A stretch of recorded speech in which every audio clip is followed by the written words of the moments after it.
need a for Indigenous by Indigenous housing strategy.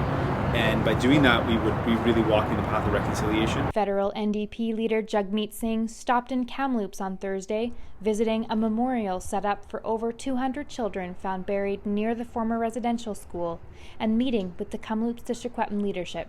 Singh called for more concrete action to be taken towards reconciliation.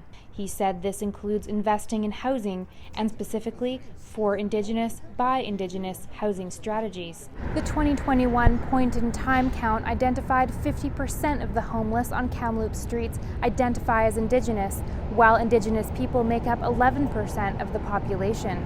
So part of the reconciliation, part of making it right, is to acknowledge the harm that was done, and that we've got to make sure that we support communities that have been hurt so badly.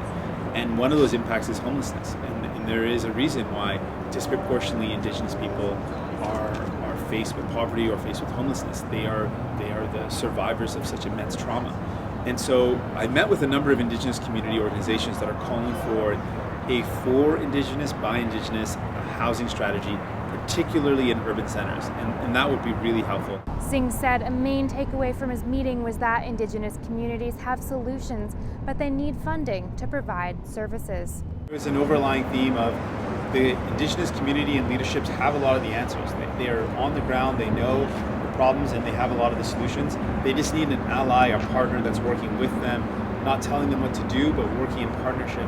And I think that's an important approach. For Castanet Kamloops, I'm Kristen Holiday.